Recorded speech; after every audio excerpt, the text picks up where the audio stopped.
Kalian pasti pernah melihat tren berkain di sosial media, kan? Ketika banyak orang menunjukkan gaya berpakaian mereka dengan mengkombinasikan kain tradisional dengan modern garment yang membuat look mereka terlihat modis, walau dengan menggunakan kain tradisional yang selalu dianggap sebagai hal kuno.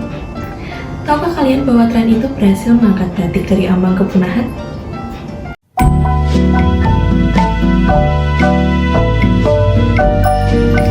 Halo, aku Faisa Fira dan hari ini kita akan membahas batik, the folklore of Java. Salah satu kain tradisional yang banyak digunakan di tren berkain ini adalah batik. Pada saat mendengar kata batik, kita pasti sudah mengetahui apa yang dimaksud. Kita akan langsung merujuk pada jenis kain yang dibuat secara khusus mengikuti motif-motif tertentu. Sebagian besar masyarakat Indonesia telah mengenal batik, baik dalam coraknya yang tradisional maupun modern. Pada masa lampau, batik banyak dipakai oleh orang Indonesia di daerah Jawa. Itu pun hanya boleh dikenakan oleh bangsawan ningrat keraton dengan aturan yang sangat ketat. Artinya, tidak sembarangan orang boleh menggunakan batik, terutama pada motif-motif tertentu yang ditetapkan sebagai motif larangan bagi khayal luas. Namun seiring perkembangan zaman, batik telah menjadi salah satu pakaian nasional Indonesia yang dapat dipakai oleh seluruh masyarakat Nusantara. Dalam Kamus Besar Bahasa Indonesia, batik dijelaskan sebagai kain bergambar yang dibuat secara khusus dengan menuliskan atau menerahkan malam atau lilin pada kain, kemudian pengolahannya diproses dengan cara tertentu. Secara etimologi, kata batik berasal dari bahasa Jawa, ombo yang berarti lebar atau luas dan titik yang berarti titik, yang kemudian berkembang menjadi istilah batik, yang berarti menghubungkan titik-titik menjadi gambar tertentu pada kain yang luas atau lebar. Nah, untuk membuat satu lembar kain batik dibutuhkan proses yang amat panjang. Untuk membatik diperlukan alat yang disebut canting. Canting terbuat dari bambu, berkepala tembaga, serta bercerat atau bermulut.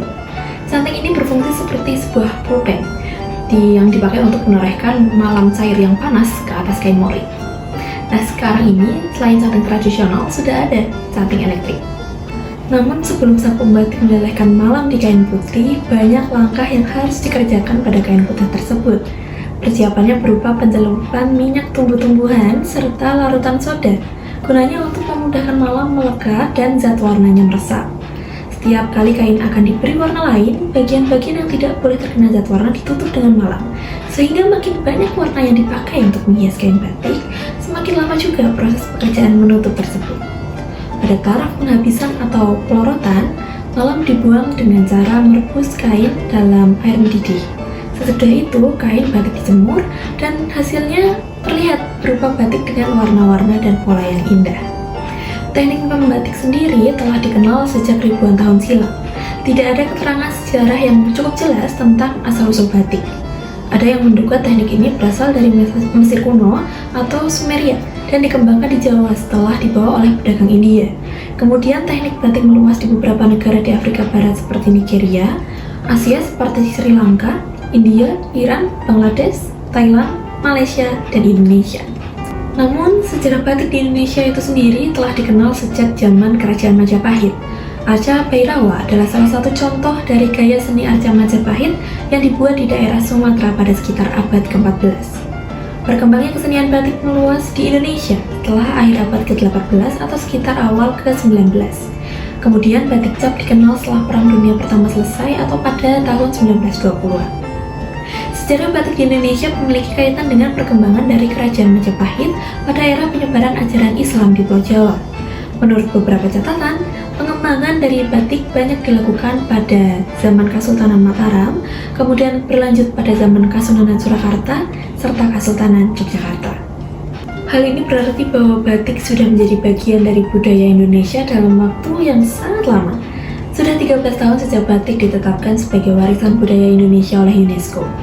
UNESCO secara resmi telah menetapkan batik sebagai warisan kemanusiaan untuk budaya lisan dan non-bendawi milik Indonesia sejak 2 Oktober 2009.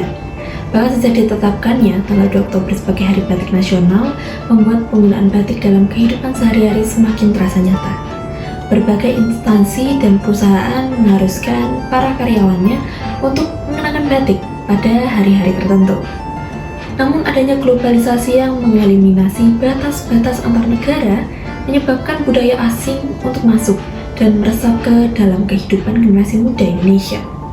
Kurangnya minat menyebabkan pengetahuan dan kesadaran diri generasi muda untuk melestarikan batik Indonesia berdampak pada pelestarian batik yang menurun yang akan membawa kepunahan terhadap batik. Tren fashion dunia yang juga terus berkembang mempopulerkan gaya busana yang lebih simpel tanpa motif dengan warna yang monokrom, membuat eksistensi batik sebagai pakaian sehari-hari juga semakin tersingkirkan. Industri batik pun mengalami tantangan yang berat. Langkah-langkah untuk terus melestarikan batik pada generasi yang lebih muda terjegal dengan masalah regenerasi perajin yang mengalami penurunan.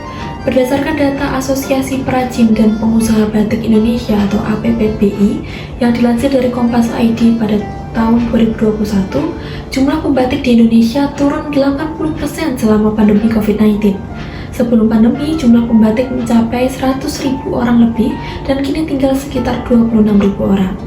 Adapun salah satu penyebabnya karena pandemi yang membuat daya beli terhadap wastra Nusantara menurun dan membuat para perajin batik beralih profesi demi bertahan hidup.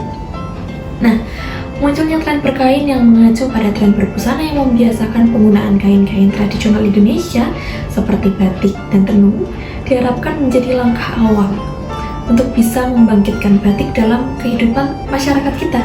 Hal ini sebenarnya bukanlah gerakan baru. Namun, mengingat betapa masifnya penggunaan media sosial belakangan ini, tren berkain pun kembali bergaung di kalangan anak muda. Mengenakan kain dalam keseharian sudah terbukti tak membatasi ruang gerak pemakainya dalam beraktivitas. Berkain juga bisa digunakan dalam setiap suasana, seperti pakaian pada umumnya. Fashion berkain bisa dipadukan oleh outfit yang sedang hype zaman sekarang. Nah, seni dalam penggunaan kain ini menitik beratkan pada teknik ikat dan lilitnya. Kain justru bisa menjadi salah satu bentuk ekspresi diri yang utama bagi pemakainya berkat ikatan dan lilitan yang kuat. Dengan berkain, kita seakan diajak mengkreasikan busana kita sendiri.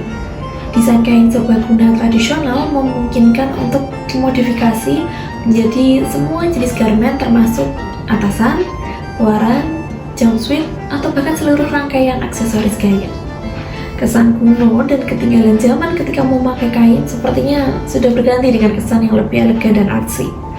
Dengan adanya tren fashion berkain ini, diharapkan menjadi salah satu upaya yang baik untuk kembali menanamkan rasa cinta terhadap budaya lokal Indonesia di setiap generasi, serta menjadikan pasar kain meluas ke berbagai masyarakat. Jadi, sudahkah kamu berkain hari ini?